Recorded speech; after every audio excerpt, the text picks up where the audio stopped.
오늘은 훌륭한 아버지 욥에 대해서 우리 생각해 보도록 하겠습니다. 오늘 말씀해 보니까 아들들이 자기 생일에 형제들을 다 부르고 또 누이 셋도 다 불러서 생일 잔치를 벌이는 게 그 집안의 풍습처럼 그렇게 기록되어 있는 것을 볼 수가 있습니다. 자식들의 참 우위가 좋았던 것 같아요. 그런데 각각 자기의 집에서 잔치를 베풀고 그 누이 3명도 청하여 함께 먹고 마시더라, 그런 표현을 했는데, 여기 각각 베풀었다는 것은 이렇게 번갈아 가면서, 그러니까 생일 날짜가 다 다르니까 그 생일에 해당되는 사람이 자기 집으로 초청을 해서 잔치를 벌였다, 그런 겁니다. 근데 누구도 빠지지 않고 다 이렇게 번갈아 가면서 불렀다라고 하는 것을 알 수가 있는데, 이렇게 온 가족이 그날만큼은 다 같이 모여서 서로 우애하고 화목한 모습으로 가족 간에 이렇게 결속하고 있는 그런 잔치, 그런 성격의 잔치였던 것을 알 수가 있습니다.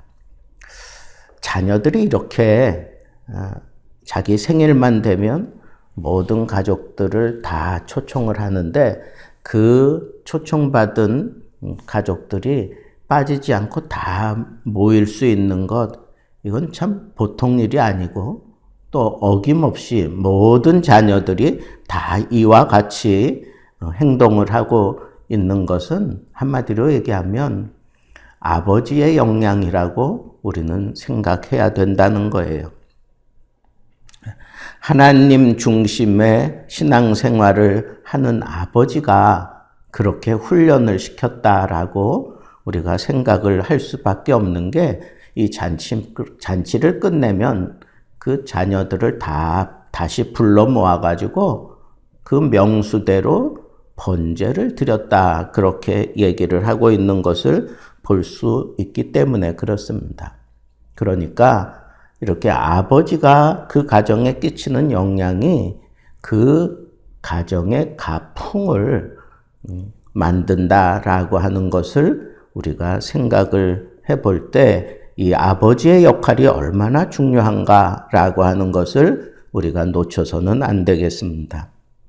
그런데 이렇게 자녀들이 마치고 난 다음에 뿔뿔이 흩어져서 자기 집으로 돌아갈 수 있는데, 항상 욥은 그 자녀들을 다시 불러 모아서 그들을 성결하게 만드는, 성결하게 하는 그런 번제를 드렸다 그랬습니다.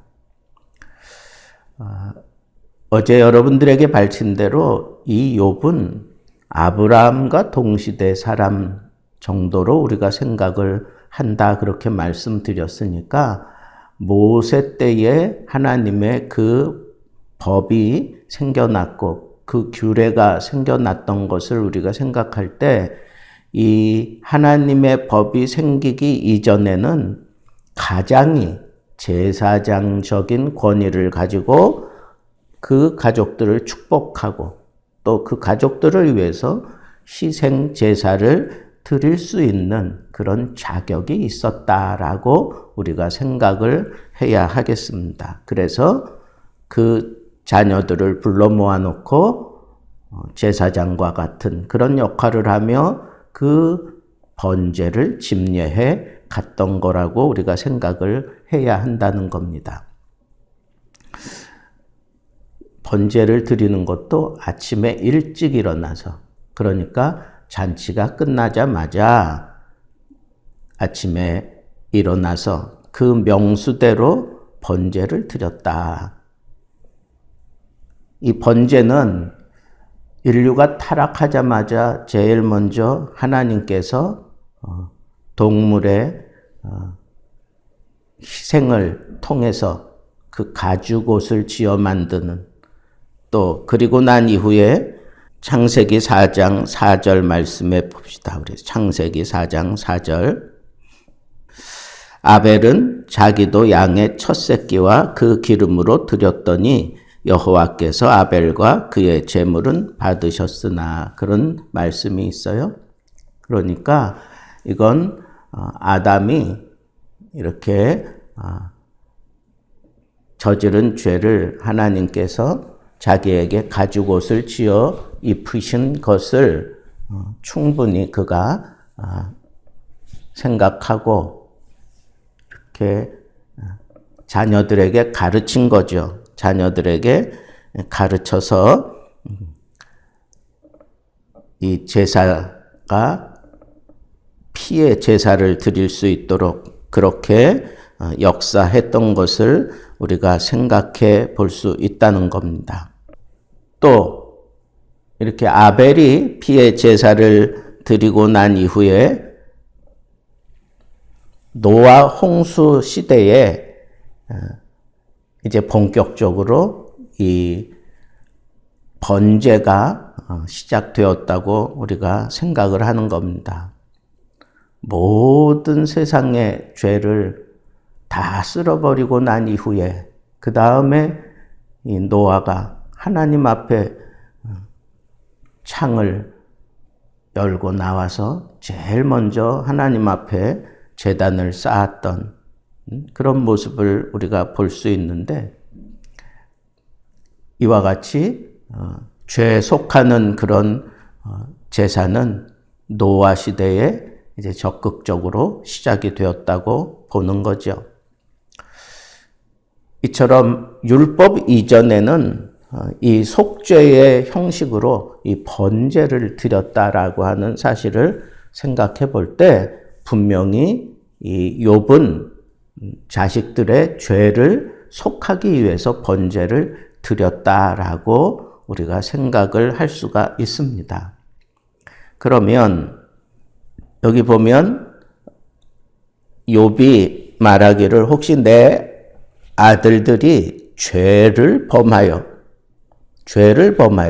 마음으로 하나님을 욕되게 하였을까 함이라, 그렇게 얘기를 하고 있는 걸 보면, 우리가 잔치를 하다 보면 생각지 않게 흥에 겨워가지고 말 실수를 하거나 아니면 필요 이상의 그 감정 표현을 하면서 혹이라도 행동에 실수를 해서 죄를 범하는 경우가 있을 수 있다는 거예요.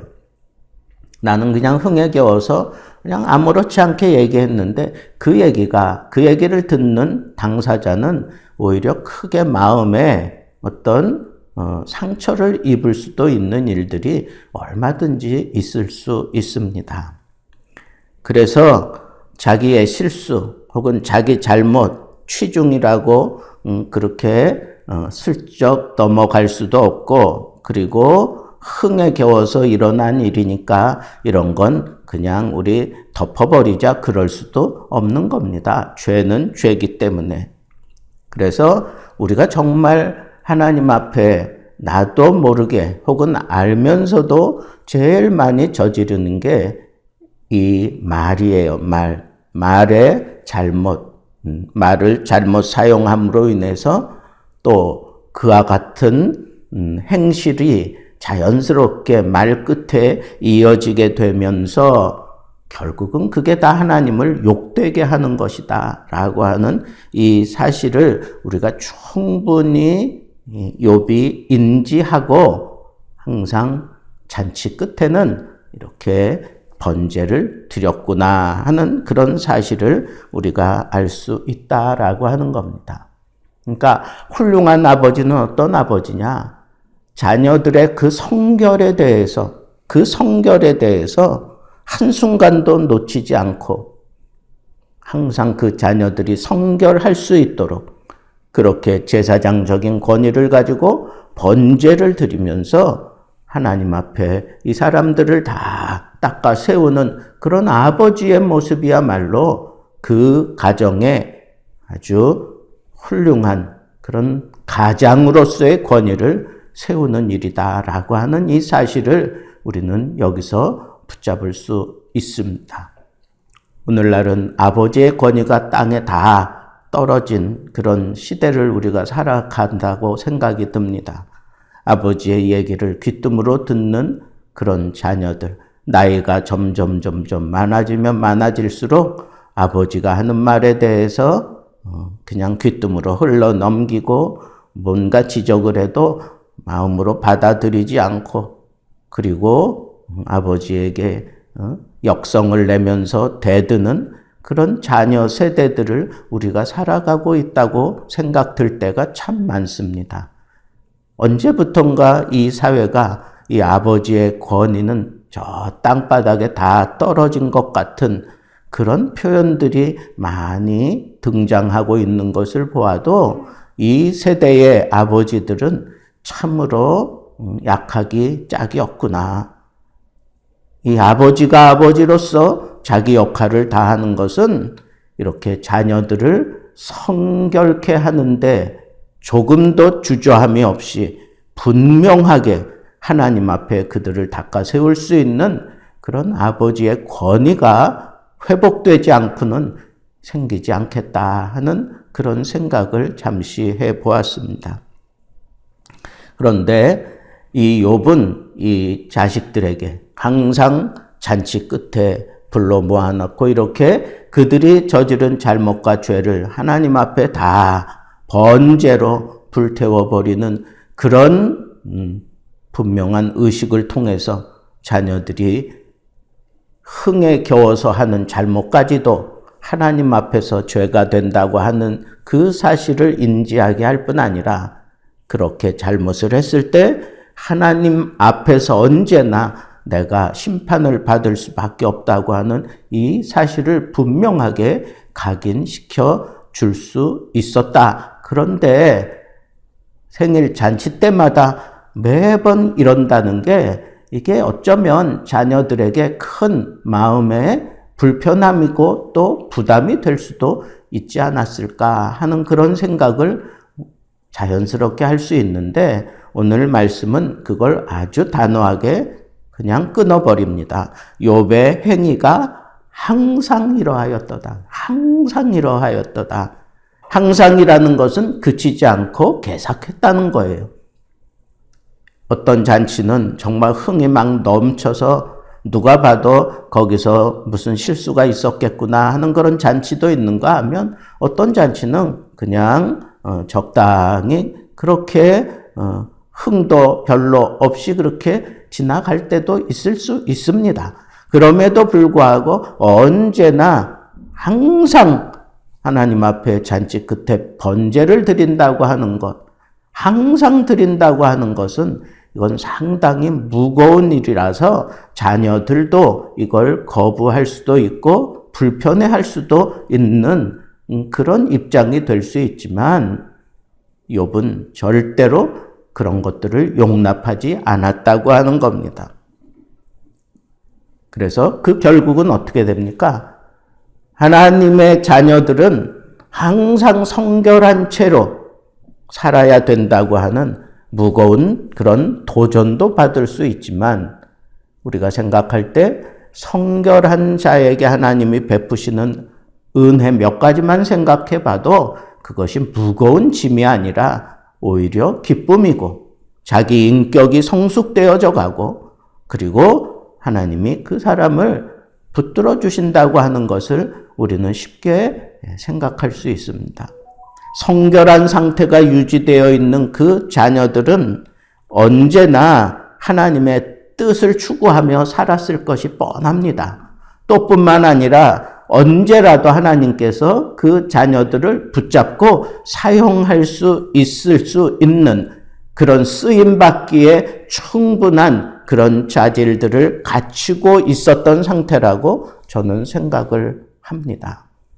언제나 하나님 중심으로 살아가는 신앙생활의 모습을 보여주며 본받게 하고 그리고 그 자녀들이 흥에 겨워 저지르는 실수까지라도 놓치지 않고 하나님 앞에 철저하게 회개하게 만드는 이런 경건하고 성결한 아버지가 있다면 이 사회는 달라질 수밖에 없고 그런 교회는 하나님이 쓰심직한 교회가 된다고 하는 이 사실을 우리가 담고 하나님 우리에게 이 경건한 아버지, 하나님을 경건하게 섬기는 그 아버지 필요합니다.